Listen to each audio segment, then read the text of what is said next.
રાજ્યના 216 તાલુકામાં સાર્વત્રિક વરસાદ થયો છે. બનાસકાંઠાના સુઈગામમાં સૌથી વધુ 10.5 ઇંચ વરસાદ નોંધાયો છે, તો વાલોડમાં 4.25 અને કપરાડામાં 4 ઇંચ વરસાદ વરસ્યો. વ્યારામાં 4 અને વાવમાં 4.25 ઇંચ વરસાદ વરસ્યો. 90 તાલુકામાં 1 ઇંચ કરતાં વધુ વરસાદ રહ્યો છે. હજુ 2 દિવસ ભારે વરસાદની આગાહી છે. આ વચ્ચે ભારતીય કોસ્ટગાર્ડે ચેતવણી જાહેર કરી છે અને હવામાન વિભાગે પણ નાવકાસ્ટ જાહેર કર્યું છે. માછીમારો માટે ચેતવણી જાહેર કરતું ભારતીય કોસ્ટગાર્ડ. ભારતીય હવામાન વિભાગ (IMD) એ બહુવિધ જોખમી ચેતવણી જાહેર કરી છે, જેમાં રહેવાસીઓને અનેક પ્રદેશોમાં ભારે વરસાદ, વાવાઝોડા, વીજળી અને તીવ્ર સપાટ પવનોની ચેતવણી આપવામાં આવી છે, જેને લઈને કોસ્ટગાર્ડ પણ એલર્ટ બન્યું છે. ભારતીય કોસ્ટ દ્વારા આગાહીના કેન્દ્રમાં દક્ષિણ રાજસ્થાનના મધ્ય ભાગો પર એક સ્પષ્ટ નીચા દબાણનો વિસ્તાર છે, જે 7 સપ્ટેમ્બરની સવાર સુધીમાં દક્ષિણ રાજસ્થાન અને નજીકના ઉત્તર ગુજરાત પર ડિપ્રેશનમાં કેન્દ્રિત થવાથી ચેતવણી જાહેર કરવામાં આવી છે.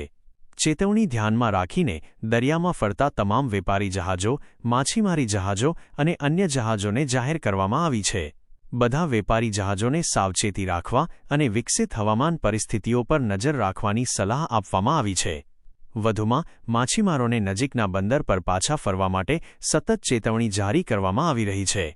ઓખા ખાતે કોસ્ટગાર્ડ જિલ્લાના DIG મનજીતસિંહ ગિલે તમામ માછીમારી જહાજોને વિલંબ કર્યા વિના નજીકના બંદર પર પાછા ફરવા વિનંતી કરી છે. તેમજ દરિયાકાંઠાના રહેવાસીઓ અને માછીમાર સમુદાયોને સતર્ક રહેવા અને ભારતીય કોસ્ટગાર્ડ અને સ્થાનિક અધિકારીઓ દ્વારા જારી કરાયેલી સલાહનું પાલન કરવા પણ વિનંતી કરી છે.